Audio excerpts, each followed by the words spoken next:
بسم الله الرحمن الرحيم. الحمد لله والصلاة والسلام على سيدنا محمد وعلى آله وأصحابه أجمعين. أما بعد فأعوذ بالله من الشيطان الرجيم. بسم الله الرحمن الرحيم.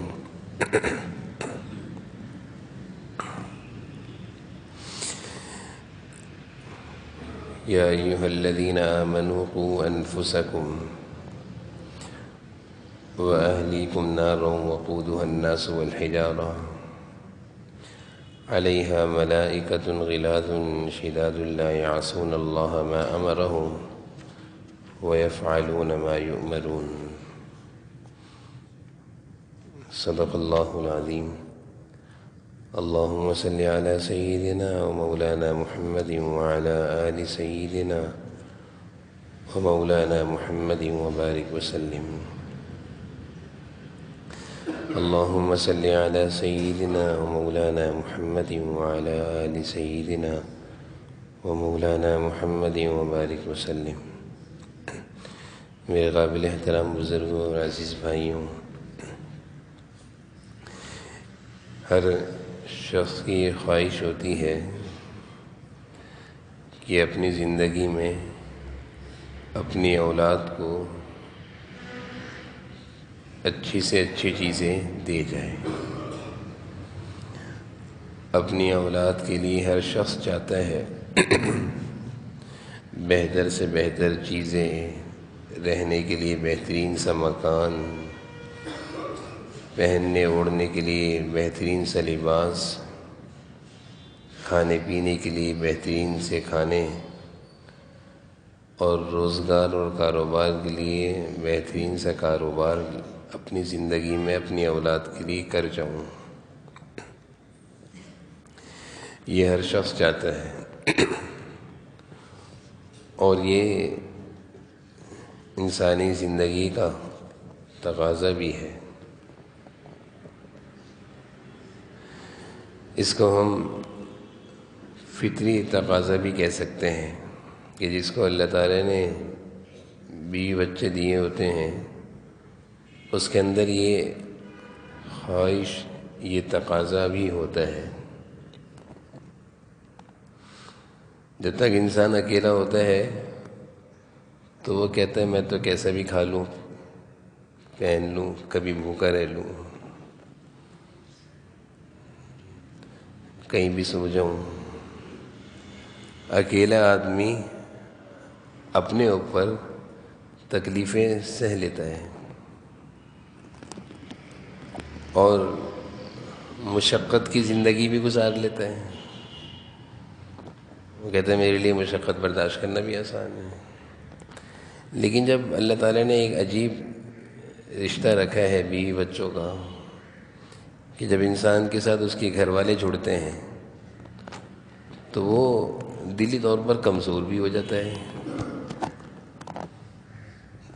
اپنے بچوں کو، بیوی بچوں کو، گھر والوں کو تکلیف بھی نہیں دے سکتا.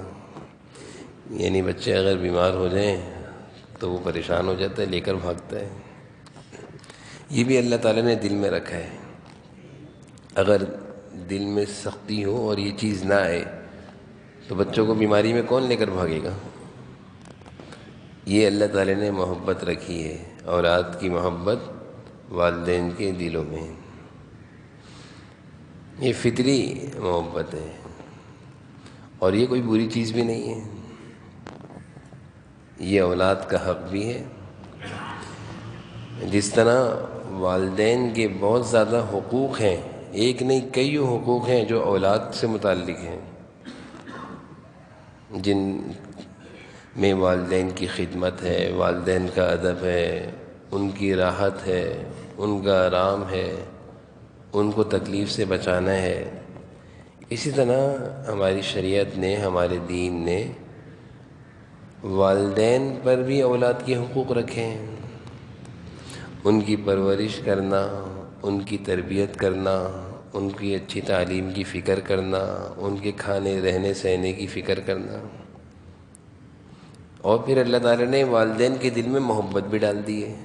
اس کے مطابق دیکھیں ذرا کہ ایک ماں، ایک بچے کی والدہ چھوٹا بچہ معصوم سا بچہ ہوتا ہے، اگر وہ رات کو بستر پر گندگی کر دے، بستر گیلا ہو جائے، تو والدہ، بچے کی والدہ جو ہوتی ہیں وہ اس بات کو تو گوارا کرتی ہیں کہ اس گیلی اور ٹھنڈی جگہ پر ٹھنڈی رات میں لیٹ جاؤں، یہ محبت ہے۔ لیکن وہ بچے کو کبھی نہیں لٹائے گی وہاں پہ، اس ٹھنڈی اور گیلی جگہ پر ٹھنڈی راتوں میں وہ بچے کو نہیں لٹائیں گی والدہ، بلکہ بچے کو وہاں سے اٹھائیں گی اور خود لیٹ جائیں گی، بچے کو سکی جگہ پہ لٹا دیں گی۔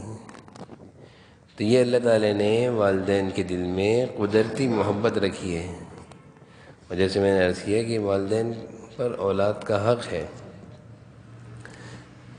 اور پہلے بھی میں نے عرض کیا تھا کہ جس آدمی کو ان چیزوں کو اٹھانا گوارا نہ ہو کہ میں نہیں اٹھا سکتا بیوی کی ذمہ داری، اور میں نہیں بچوں کے لیے کھانے پینے کا انتظام کر سکتا، اور مجھ سے نہیں ہوتا کہ میں کماؤں بچوں کے لیے، تو شریعت کہتی پھر آپ کو ضرورت بھی نہیں شادی کرنے کی۔ شریعت کہتی ہے پھر آپ اکیلے ہی رہیں، کوئی ضرورت نہیں آپ کو گھر بسانے کی۔ اگر تو آپ گھر بسانا چاہتے ہیں تو آپ کے اندر اہلیت ہونی چاہیے گھر بسانے کی، آپ کے اندر اہلیت ہو، اور اگر اہلیت نہیں ہے، ذمہ داری اٹھانے کا احساس نہیں ہے، تو ضرورت بھی نہیں ہے گھر بسانے کی۔ پھر ایسے آدمی کو ایسے ہی چھوڑ دینا چاہیے کہ تو اکیلے اپنے کھانے کی فکر کر لے، بچوں کو نہ لا، بیوی کو نہ لا، کیونکہ جب بیوی آتی ہے تو یہ شوہر پر ذمہ داری آ جاتی ہے کہ اب اس کے کھلاؤ، اس کے نان نفقے کی ذمہ داری شوہر پر شریعت نے رکھی ہے۔ یہی وجہ ہے کہ شریعت کہتی ہے اگر یہ نہیں دے رہا تو قانونی طریقے سے اس سے نفقہ نکلواؤ۔ شریعت کہتی ہے اگر یہ نہیں دے رہا تو قانونی طریقے سے اس سے نفقہ نکلواؤ، خرچہ نکلواؤ، کیوں نہیں دے رہا؟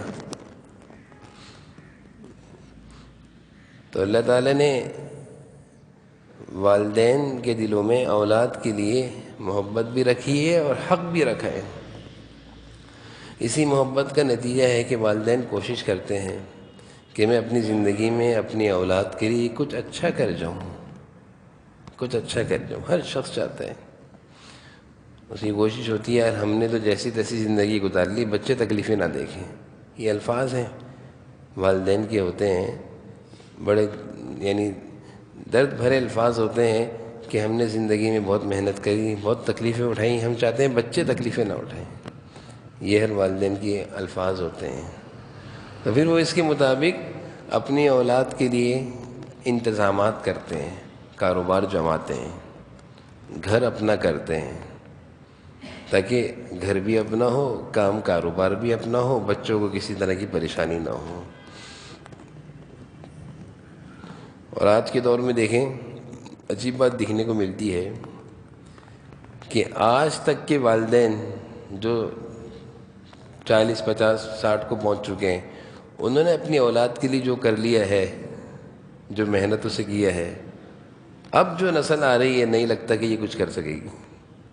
اب جو نسل آ رہی ہے، اب جو جوان آ رہے ہیں، یہ اپنے والدین کی مکان میں رہ رہے ہیں، انہی کا کھا رہے ہیں، اور لگتا نہیں کہ یہ لوگ اپنے لیے ایک کمرہ بھی بنا لیں گے، ایک کمرہ بھی بنا لیں گے۔ ایک گھر تو بنانا دور کی بات ہے، ذمہ داری نہیں ہے، بچوں کے اندر ذمہ داری نہیں آ رہی۔ ایسی نوجوان نسل آ رہی ہے اور ایسی لا ابالی اور لاپرواہی والی زندگی لے کر اٹھ رہی ہے آج کی نوجوان نسل۔ سو رہے تو سو ہی جا رہے ہیں، سارا دن سوتے ہوئے گزار دیتے ہیں۔ دوستوں کی گیدرنگ میں بیٹھے میں تو پوری رات گزار دی۔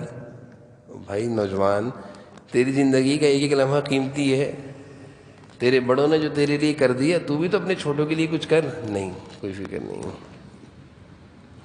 اور ایسی چیز بھی دیکھنے میں آئی کہ بڑوں کے مکان پر بچے بھی رہ رہے ہیں، اب بچوں کے بچے بھی رہ رہے ہیں، اور اب جھگڑے بھی ہو رہے ہیں۔ بڑوں کی جائیداد، دادا کی جائیداد پہ رہ رہے ہیں پوتے، بیٹے تو رہے، تقسیم نہیں کری، بیٹوں میں اتنی اہلیت نہیں تھی کہ بچوں کے لیے کچھ بنا جائیں، تو دادا کی جائیداد پہ پوتے بھی رہ رہے ہیں۔ اب پوتے اور بیٹے اور آپس میں ایک جو پورا ایک جھمگٹا ہے، اور جھگڑے ہو رہے ہیں۔ تو میں یہ عرض کر رہا ہوں کہ جو ہمارے بڑے جو اس وقت 60-65 کو پہنچ چکے ہیں، 50 اور 60 پلس جا چکے ہیں، جو انہوں نے اپنی زندگی میں اپنی نسلوں کے لیے کر دیا، اب جو نسل آ رہی ہے ان سے کوئی اچھی توقع نہیں ہے۔ وجہ اس کی ہے کہ ایک تو موبائل کی بربادی، ایک کھانے پہ وہ سونے پہ لگے تو سو ہی جا رہے ہیں، فکر ہی نہیں ہے، اور دوستوں میں گئے تو پوری رات بیٹھے ہوئے باتیں لگا رہے ہیں، پوری رات گزار دی تو فکر ہی نہیں ہے۔ یہ لاؤبالی پن جو ہے ہمارے بڑوں میں نہیں تھی، جو ہمارے بڑے تھے ان میں یہ چیز نہیں تھی۔ اگر ہم اپنے بڑوں کو دیکھیں کہ ہمارے دادا کیسے تھے، اپنے والدین کو دیکھیں کہ ہمارے والد کیسے ہیں، کیسی محنت کرتے ہیں، تو ہمیں اندازہ ہوگا کہ ہم ان کے آگے بہت زیادہ لاؤبالی والی زندگی گزار رہے ہیں۔ کیونکہ نوجوان کا تو ایک ایک لمحہ قیمتی ہے، اس نے تعلیم پر بھی لگانا ہے، اس نے تربیت پر بھی لگانا ہے، اس نے اپنی زندگی کو بھی بنانا ہے، اس نے اپنی دنیا کو بھی بنانا ہے، اس نے اپنی آخرت کو بھی بنانا ہے۔ لیکن غفلت اور لاؤبالی پن اتنا ہے کہ نہ زندگی کی فکر، نہ گھر کی فکر، نہ کھانے کی فکر، نہ کسی کی ذمہ داری کی فکر، کچھ نہیں ہے۔ 30-35 سال کو بھی پہنچ جاتے ہیں اور ابھی تک کوئی فکر نہیں ہے کمانے دھمانے کی۔ بہرحال یہ ایک الگ موضوع ہے نوجوانوں سے متعلق۔ یہاں پہ جو حضرت حکیم الامت حضرت تھانوی رحمۃ اللہ علیہ نے جو موضوع بیان فرمایا ہے، اس میں کہ اولاد کے لیے والدین چاہتے ہیں اچھا کر رہے ہیں، تو ہر ایک اپنی حیثیت اور استطاعت کے مطابق کچھ نہ کچھ کرتا ہے۔ حضرت فرما رہے ہیں، حدیث میں جناب نبی کریم صلی اللہ علیہ وسلم نے ارشاد فرمایا، اولاد کے لیے اس سے بہترین تحفہ اور ہدیہ اور گفٹ کوئی نہیں ہے۔ جو والدین اپنی اولاد کو دیتے ہیں، بہت ساری چیزیں دیتے ہیں، لیکن جو چیز حدیث میں آپ صلی اللہ علیہ وسلم فرماتے ہیں، کہہ رہے ہیں سارے ہدیوں سے، سارے چیزیں دینے سے بہتر ہدیہ ہے۔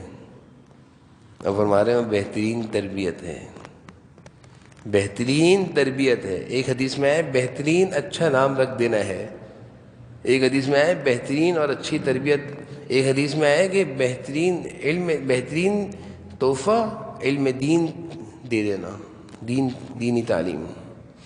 دینی تعلیم کو آپ صلی اللہ علیہ وسلم فرما رہے ہیں بہترین تحفہ ہے، کہیں فرما رہے ہیں کہ بہترین تربیت ہی بہترین تحفہ ہے، اور کہیں فرما رہے ہیں اچھا نام ہی بہترین تحفہ ہے۔ یہ آپ صلی اللہ علیہ وسلم کی احادیث کے مضامین ہیں۔ ہم لوگ تو بہترین تحفہ اس کو سمجھتے ہیں نا کہ ایک باپ اگر اپنے بیٹے کے لیے مکان بنا جائے، اچھی بات ہے، اس کا انکار نہیں ہے بھائی، یہ ضرورت ہے زندگی کی، کرنا چاہیے اگر اللہ نے توفیق دی ہے۔ ہم اس کو کہتے ہیں بہترین تحفہ ہے۔ روزگار کے لیے کام اور کاروبار لگا دیں تو ہم کہتے ہیں یہ بہترین تحفہ ہے، اچھی بات ہے۔ لیکن جناب نبی کریم صلی اللہ علیہ وسلم اس سے ہٹ کر تحفے بتا رہے ہیں کہ اپنی اولاد کے لیے کچھ کرنا چاہتے ہو، کچھ دینا چاہتے ہو تو ان کی تربیت اچھی کر جاؤ، ان کو دینی تعلیم سکھا جاؤ، ان کو نماز کا عادی بنا جاؤ۔ کیسی بہترین عادت ہے اگر ہم نے اپنے بچوں کو نماز کا عادی بنا دیا، تو آپ یقین کریے کہ ہم اپنے بچوں کو اپنے اللہ سے مانگنے کا عادی بنا رہے ہیں۔ اگر ہم نے اپنے بچوں کو نماز سکھا دی کہ بیٹا کچھ بھی ہو، کہیں بھی ہو، دنیا میں کسی بھی جگہ ہو، لیکن جب اذان اور نماز کا وقت ہو جائے، اذان کی آواز سن لو تو بیٹا پھر سب کچھ چھوڑ کر نماز پڑھنا۔ یہ ایک خوبی بتا رہا ہوں میں، اس طرح کی بہت ساری خوبیاں ہیں۔ تو یہ ایک ایسی بڑی خوبی ہے کہ ہم اپنے بچے کو نماز کا عادی تو بنا ہی رہے ہیں، ہم اپنے بچے کو اللہ سے مانگنا سکھا رہے ہیں، اللہ سے جوڑ رہے ہیں، اللہ کے گھر سے جوڑ رہے ہیں، اللہ سے تعلق جوڑ رہے ہیں کہ بیٹا یہ تو حضور صلی اللہ علیہ وسلم نے جو حدیث میں سکھایا کہ یہ تحفہ، ہم سارے تحفوں کی فکر کرتے ہیں نا، اس کی بھی فکر کریں، اس کی بھی کوشش کریں کہ اپنے بچوں کو دینی تعلیم کا تحفہ نہیں، یہ ہمارے لیے ذخیرہ آخرت بنے گا۔ اگر ہم نے اپنے بچوں کو کچھ اچھا سکھا دیا نا، اس کا فائدہ ہمیں ہوگا ہمارے دنیا سے جانے کے بعد۔ دنیا میں نیک نامی تو ملے گی انشاءاللہ، کہ کوئی ہماری اولاد کو دیکھ کر یہ بولے گا کہ ماشاءاللہ تربیت یافتہ اولاد ہے، ماں باپ نے کچھ اچھا سکھایا ہے ان کو۔ ہماری اولاد سے انسانیت کو فائدہ پہنچے، ینفع الناس۔ حدیث میں آپ صلی اللہ علیہ وسلم نے ارشاد فرمایا خیر الناس من ینفع الناس، لوگوں میں اچھا انسان وہ ہے جس کی تربیت اس طرح ہو کہ وہ لوگوں کو اپنی ذات سے نفع پہنچا رہا ہے۔ ہم نے اپنے بچوں کو یہ سکھا دی کہ بیٹا دوسروں کی خدمت کرنی ہے، یہ بہترین تربیت ہے۔ بیٹا آپ نے دوسروں کی خدمت کرنی ہے، کوئی محتاج پریشان حال آ جائے اس کو سہارا دینا ہے، یہ تربیت کا حصہ ہے۔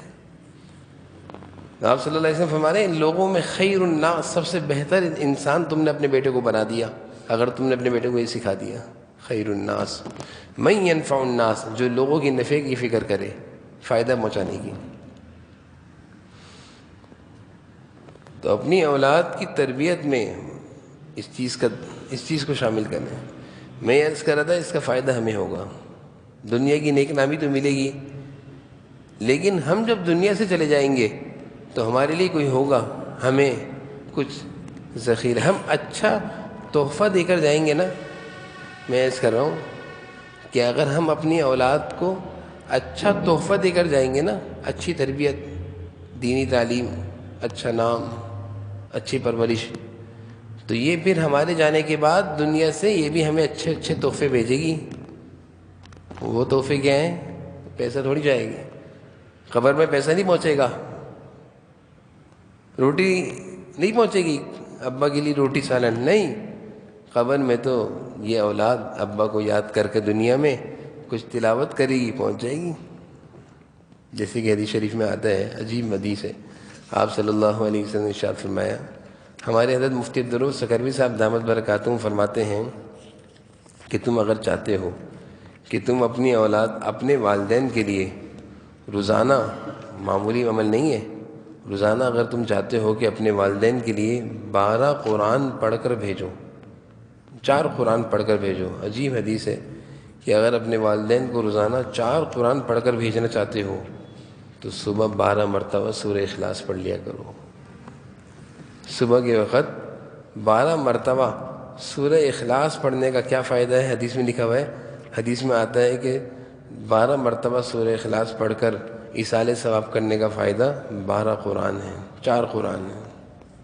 کتنی بڑی فضیلت ہے کہ اگر کوئی روزانہ اپنے والدین کو صبح کے وقت، اپنے عزیز و اقارب کو، اپنے رشتہ داروں کے لیے صبح کے وقت وہ قرآن کریم میں سورہ اخلاص کی تلاوت 12 مرتبہ کر لے، 12 مرتبہ سورہ اخلاص اس نے پڑھ لی، گویا اس نے 4 قرآن کریم کا ثواب پہنچا دیا۔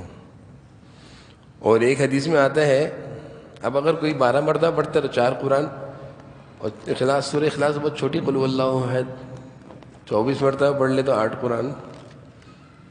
اور ایک حدیث میں آتا ہے کہ اگر تم چاہتے ہو کہ اپنے والدین کو 10 قرآن کا ثواب پہنچاؤں، 10 قرآن کا ثواب، تو 1 مرتبہ سورہ یاسین شریف پڑھ لو۔ ایک سورہ یاسین پر 10 قرآن کا ثواب جاتا ہے۔ صبح پڑھی 10 قرآن بھیج دیے، سارے مسلمانوں کو ثواب پہنچا دیا۔ شام پڑھی 10 اور بھیج دیے، عظیم ثواب ہے۔ لیکن دیکھیں نا، یہ اولاد ہمیں کب بھیجے گی؟ ہم تو دنیا میں ہمیشہ نہیں رہیں گے، سب نے جانا ہے۔ جب ہم ان کو یہ سکھائیں گے، ہم ان کو بتائیں گے بیٹا یہ ہے، تب بھیجے گی، ایسے تو نہیں بھیجے گی۔ اور اگر ہم نے ان کو اس طرح کی تربیت نہیں کری، ہمارے جانے کے بعد ہمیں بھول جائیں گے، جیسے کہ آج کل ہوتا ہے، اولاد بھول جاتی ہے۔ نزہۃ البساطین ایک کتاب ہے، ہمارے حضرت مفتی عبدالرؤف سکروی صاحب دامت برکاتہم اس کتاب کے پڑھنے کا فرماتے ہیں۔ اس میں واقعات ہیں گزشتہ زمانوں کی، بہت سارے واقعات ہیں۔ اس میں لکھا ہے ایک واقعہ کہ ایک بزرگ خواب میں دیکھتے ہیں، اللہ تعالیٰ بعض دفعہ ہر ایک کو خواب میں آخرت کے مناظر دکھا دیتے ہیں، یہ کوئی بعید بات نہیں ہے، اللہ تعالیٰ دکھا دیتے ہیں۔ یہ خواب میں دیکھتے ہیں کہ قبرستان ہے اور سارے مردے قبر میں ہیں، اچانک سے کوئی سفید سفید چیزیں آسمان سے گرتی ہیں اور سارے قبرستان میں دفن کیے ہوئے لوگ اٹھتے ہیں قبروں سے اور جھپٹے مار مار کے جمع کرتے ہیں، چھینا جھپٹی کرتے ہیں، میرے حصے میں زیادہ آ جائیں۔ اور یہی بزرگ خواب میں یہی بزرگ دیکھ رہے ہیں کہ ایک بوڑھی خاتون ہے، وہ قبر سے اٹھ کے ایک جگہ ٹیک لگائے بیٹھی ہوئی ہے، وہ جمع نہیں کر رہی، وہ نہیں لے رہی، جھپٹے نہیں مار رہی۔ یہ بزرگ کہتے ہیں کہ میں نے خواب میں اس بوڑھی خاتون سے جا کر پوچھا کہ یہ لوگ کیا جمع کر رہے ہیں؟ تو وہ بوڑھی خاتون کہنے لگیں، یہ دنیا سے جو آپ لوگ عمومی ایصال ثواب کرتے ہو نا، کہ اللہ پوری امت مسلمہ کو ہی بخش دے، سورہ یاسین پڑھی، یہ قرآن کریم کی کوئی بھی سورت تلاوت کری، ایک پارہ تلاوت کر کے یہ کہا کہ اللہ اس کا ثواب سب کو بخش دے، تو جب تم عمومی اصالہ ثواب کرتے ہو تو اللہ تعالیٰ پھر اس کو عمومی طور پر بھیجتے ہیں، تو پھر قبروں سے ہم لوگ اٹھتے ہیں، اس کو جمع کرتے ہیں۔ اصالہ ثواب کو بچانا تو ہمارا حق ہے۔ حدیث شریف میں آتا ہے جس طرح ڈوبنے والے کو سہارے کی ضرورت ہے، کوئی آدمی ڈوب رہا ہو تو وہ چاہتا ہے مجھے ہاتھ ملے، کسی کا سہارا ملے، وہ مجھے ہاتھ پکڑ کے نکالے۔ حدیث کا مفہوم ہے، مثال سے سمجھایا آپ صلی اللہ علیہ وسلم نے۔ فرمایا اسی طرح مرنے والے کو اصالہ ثواب کا سہارا چاہیے ہوتا ہے، جس طرح ڈوبنے والے کو ہاتھ کا سہارا چاہیے ہوتا ہے۔ یعنی اہمیت بتا رہے ہیں، ڈوبنے والا آدمی اپنی جان بچانے کے لیے چاہتا ہے کہ کوئی آدمی مجھے سہارا دے دے، ہاتھ پکڑ لے، مجھے کھینچ لے باہر۔ مرنے والا قبر میں اصالہ ثواب کا سہارا چاہیے ہوتا ہے، اس کو ضرورت ہوتی ہے کہ مجھے کوئی بھیجے، بخشے، پڑھے کچھ قرآن۔ اسی وجہ سے آپ صلی اللہ علیہ وسلم نے ایک ایک سورت کے اتنے فضائل بیان کیے۔ فرمایا کہ وہ بوڑھی کہنے لگیں کہ تم لوگ جو دنیا سے اصالہ ثواب کرتے ہو، عمومی اصالہ ثواب جو کرتے ہو، جیسے صبح یاسین شریف پڑھی اور بخش دیا، تو کہا کہ اس طرح یہاں پہ اللہ تعالیٰ اس کو عمومی بھیجتے ہیں، ہم سب جمع کرتے ہیں۔ تو فرمانے لگے کہ اچھا یہ تو بات مجھے سمجھ میں آ گئی، آپ کیوں نہیں جمع کر رہی، آپ کیوں اکیلے بیٹھی ہیں، آپ کو ضرورت نہیں ہے؟ تو وہ بوڑھی کہنے لگی دیکھو بھائی، میرا دنیا میں ایک بیٹا تھا، ایک ہی تھا، اس کی میں نے تربیت اس انداز میں کی کہ اس کو میں نے پورا قرآن پڑھایا، اور قرآن پڑھا کر میں نے اس کو یہ کہا کہ بیٹا اب میں دنیا میں رہوں یا نہ رہوں، اس کو مجھے بخشتا رہی ہو، پڑھ پڑھ کے مجھے ثواب پہنچاتا رہی ہو۔ تو وہ بچہ ہے میرا دنیا میں، اور وہ بچہ مجھے روزانہ اتنا سارا بھیج دیتا ہے کہ مجھے ضرورت نہیں ہے چھینا جپٹی کرنے کی، لینے کی۔ کتنا بھیجتا ہے؟ میرے بچے کا معمول ہے روزانہ ایک قرآن مجھے ختم کر کے بخشتا ہے میرا بیٹا۔ اب جس بوڑھی خاتون کو اتنا بڑا ہدیہ دنیا سے آ رہا ہو تو وہ چھوٹے چھوٹے ہدیے کہاں لے گی؟ وجہ اس کی ہے کہ دنیا میں جب یہ تھی تو اس نے اپنے بچے کو ایک بڑا تحفہ دیا، قرآن کی تعلیم کا تحفہ دیا، یہ دنیا سے آ گئی، اب اس کا بچہ بھی یہ تحفہ اس کو روزانہ بھیج رہا ہے۔ یہ ہوتا ہے، میں نے عرض کیا نا کہ اگر ہم دنیا میں، جیسے حضور صلی اللہ علیہ وسلم کی حدیث ہے کہ اپنی اولاد کو بہترین تحفہ دو، دینی تعلیم کی شکل میں، اچھی تربیت کی شکل میں، اگر ہم نے دنیا میں اپنی اولاد کو اچھا تحفہ دے دیا تو ہم جب دنیا سے چلے جائیں گے تو ہماری اولاد پھر ہمیں بھی اچھے تحفے بھیجا کرے گی۔ یہ میں عرض کر رہا ہوں قرآن کریم کی اصالہ ثواب کی شکل میں۔ حضرت قاری طیب صاحب جو ہندوستان میں بانی دارالعلوم دیوبند کی محتمم تھے، قرآن کریم بہت پیارا پڑھا کرتے تھے، بہت بڑے عالم تھے لیکن قاری سے مشہور تھے۔ تو کہنے لگے، اپنی کتاب میں یہ واقعہ لکھا ہے، قریب کے ہیں، زیادہ پرانے بزرگ نہیں ہیں، فرمانے لگے کہ جب میرے والد صاحب کا انتقال ہونے لگا، حضرت قاری طیب صاحب فرما رہے ہیں کہ جب میرے والد صاحب کا انتقال ہونے لگا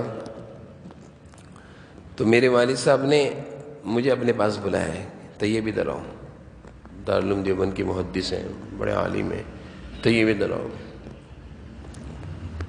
فرمایا کہ بیٹا تجھے میں نے دنیا میں بہت کچھ سکھایا، دنیا کی تعلیم بھی سکھائی، دینی تعلیم بھی سکھائی، بہت تعلیم تجھے دی میں نے، لیکن دیکھ میں نے تجھے حافظ بھی بنایا ہے، اور بھی بہت کچھ، تو عالم بھی ہے، تو مفتی بھی ہے، اور تیرے پاس اور بھی بہت کچھ ہے، ہنر بھی ہیں، فن بھی ہیں، میں نے تجھے بہت کچھ سکھایا ہے اور تجھے حافظ بھی بنایا ہے۔ یہ جو میں نے بہت کچھ سکھایا نا تجھے، یہ تو تیرے لیے سکھایا ہے کہ تجھے نفع ہوگا، لیکن دیکھ میں نے جو تجھے حافظ بنایا نا، یہ اپنے لیے بنایا ہے، یہ میں نے تجھے اپنے لیے بنایا کہ جب میں دنیا سے چلا جاؤں نا تو روزانہ مجھے معمول کے مطابق ایک پارہ پڑھ کے بھیج دیا کرنا، بس ایک پارہ میرے لیے پڑھا کرنا۔ حضرت قاری طیب صاحب فرما رہے ہیں کہ آج میرے والد صاحب کی اس دنیا سے گئے ہوئے اور اس بات کو، اس وصیت کو کئی سال ہو گئے ہیں، میرا روزانہ کا معمول ہے کہ ایک پارہ میں اپنے والد صاحب کو بھیجتا ہوں۔ اور فرمانے لگے حضرت قاری طیب صاحب، میرے والد نے کہا کہ بیٹا جب تمہارے دادا کا انتقال ہو رہا تھا تمہارے دادا نے مجھے اپنے پاس بلایا تھا۔ حضرت قاری طیب صاحب کے والد صاحب کہہ رہے ہیں کہ تمہارے دادا کا انتقال ہونے لگا، انہوں نے بھی مجھے اس طرح اپنے پاس بلایا تھا، اور حضرت قاری طیب صاحب کے والد صاحب بھی حافظ تھے، کہا کہ تمہارے دادا نے مجھ سے کہا تھا بیٹا تجھے میں نے بہت کچھ سکھایا ہے، تجھے میں نے بہت کچھ سکھایا ہے، وہ تیرے لیے، قرآن جو سکھایا ہے وہ میرے لیے، تو تم مجھے روزانہ ایک پارہ پڑھ کر بھیجیو۔ تو والد صاحب کہنے لگے بیٹا زندگی بھر سالوں گزر گئے دادا کے انتقال کو، روزانہ ایک پارہ بھیجتا ہوں، تم بھی ایسے ہی کرنا۔ تو حضرت قاری تقی صاحب کہنے لگے میرا بھی یہی معمول رہا کہ میں آج زندگی کی آخری زندگی کے لمحات گزار رہا ہوں، بڑھاپے میں ہوں، اور میرا اب تک کا معمول ہے، میرے ابا کے انتقال کو اتنے سال ہو گئے، ابا کی وصیت دیکھیے سب کچھ تیرے لیے، قرآن میرے لیے، ساری تعلیم میں نے تجھے دلائی تیرے لیے، تو دنیا کما، دنیا میں خوش رہ، لیکن قرآن میرے لیے، بس مجھے پڑھ کر بخشتا رہیے، مجھے اور کچھ نہیں چاہیے، کچھ ملے گا بھی نہیں وہاں پہ نا، میں نے عرض کیا۔ تو یہ اولاد کے لیے والدین کا بہترین تحفہ، والدین کی طرف سے بہترین تحفے، جہاں ہم ان کو اچھا کھانا پینا رہنا سہنا دے کر جاتے ہیں، کام کاروبار گھر دے کر جاتے ہیں۔ ایک صاحب مجھے کہنے لگے، میں نے کہا یہ مکان کس کا ہے؟ کہہ رہے ہیں میرے ابا نے مجھے تحفہ دیا تھا۔ بڑے اچھی بات ہے والد صاحب کے تحفے کو اس اعزاز سے بیان کرنا، کہ ابا نے اپنی زندگی میں مجھے تحفہ گفٹ دیا تھا، یہ والد صاحب کا مکان ہے، ان کا دیا ہوا مجھے، بہت خوش تھے۔ تو جس طرح ہم اپنے والدین کے لیے، والدین اپنی اولاد کے لیے اس طرح کے بہت سارے تحفے دے جاتے ہیں نا، اچھی بات ہے، دنیا کا تقاضا ہے، اگر اللہ نے استطاعت دی دینا چاہیے۔ اسی طرح اپنی اولاد کو ہم کچھ ایسے تحفے تحائف دے جائیں جو ہمارے جانے کے بعد ہمیں فائدہ پہنچتا رہے ان تحفے تحائف سے۔ ان تحفے تحائف میں سے حضور صلی اللہ علیہ وسلم نے نشاندہی کر دی کہ وہ تحفے تحائف اپنی اولاد کو، آپ صلی اللہ علیہ وسلم ارشاد فرما رہے ہیں بہترین تحفہ اولاد کے لیے کیا ہے؟ وہ بہترین تربیت ہے، اچھی تربیت، اچھا انسان بنا دیں اپنی اولاد کو۔ اور دوسری آپ نے فرمایا بہترین تحفہ اولاد کے لیے وہ دینی تعلیم ہے۔ اور تیسری جگہ ارشاد فرمایا کہ بہترین تحفہ اولاد کے لیے وہ اچھا نام ہے۔ اور اچھا نام کون سا ہوتا ہے؟ جو انبیاء علیہ السلام کے ناموں میں سے نام ہو، صحابہ کے ناموں میں سے نام ہو، یہ اچھے نام ہیں۔ اس کے علاوہ جتنے نام ہمارے معاشرے میں چل رہے ہیں، بالخصوص آج کل پہلے نام رکھتے وقت والدین علماء سے آ کر کہتے تھے کوئی نام تجویز کر دے اللہ والوں سے، تو وہ اللہ والے انبیاء اور صحابہ کے ناموں بتایا کرتے تھے۔ آج کل پوچھنے کی ضرورت ختم ہو گئی ہے، کوئی نہیں پوچھتا نام آ کر، کوئی نہیں پوچھتا، سب نے نیٹ میں نکالنی ہے۔ اب کیا ہوتا ہے، واٹس ایپ پر ایک پرچہ آتا ہے لمبا سا، اور وہ نیٹ کی سرچ کیے ہوئے نام ہوتے ہیں، اور وہ کہتے ہیں کہ مولانا صاحب ذرا ان ناموں کے معنی بتا دیں۔ اب ان ناموں کے معنی ہم ڈکشنری کھول کے تلاش کرتے رہتے ہیں، ہمیں نام ہی نہیں ملتے، یعنی عربی ڈکشنری میں وہ نام ہی نہیں ملتے ہمیں جن ناموں کے بارے میں نیٹوں سے نکال کر لوگ پوچھتے رہتے ہیں۔ نہ ان ناموں کے کوئی معنی، اور جیسا نام ویسے اثرات، اچھے نام کے اچھے اثرات۔ صحابہ اور انبیاء علیہ السلام اور حضور صلی اللہ علیہ وسلم کے ناموں سے اچھا کوئی نام نہیں ہے، ان جیسے لوگ ان سے اچھا کوئی نہیں ہے، ان کے ناموں سے اچھا بھی کوئی نہیں ہے۔ لیکن ہماری کوشش ہوتی ہے کہ نام ایسا ہو جو کسی کا نہ ہو۔ یہ نام رکھ لو، ارے یہ تو فلاں کا نام ہے، یہ نام رکھ لو، یہ تو فلاں کا نام ہے۔ حضور صلی اللہ علیہ وسلم نے کئی صحابہ کے نام عبداللہ رکھے، کئی صحابہ کے نام عبداللہ رکھے، کئی صحابہ کے نام عمر رکھے، عمر، کئی کے نام عثمان رکھے۔ صحابہ میں ایک نام کے کئی تھے، اور سب نام حضور صلی اللہ علیہ وسلم رکھتے تھے۔ وہاں تو یہ نہیں چلتا تھا کہ یہ نام اس کا ہے، یہ نام اس کا ہے۔ بہرحال یہ ایک الگ موضوع ہے۔ تو اپنی اولاد کو ہم بہترین تربیت اگر دینا چاہتے ہیں، اس بہترین تربیت میں جو حضور صلی اللہ علیہ وسلم ارشاد فرما رہے ہیں بہترین تحفے میں، وہ بہترین تربیت ہے۔ جہاں ہم اپنی اولاد کو اور بہت ساری چیزیں دے کر جاتے ہیں، میں نے جیسے وضاحت کر دی ہے، ان ساری چیزوں کو بھی دیں، اس کے ساتھ ساتھ یہ تحفہ بھی دیں اپنی اولاد کو۔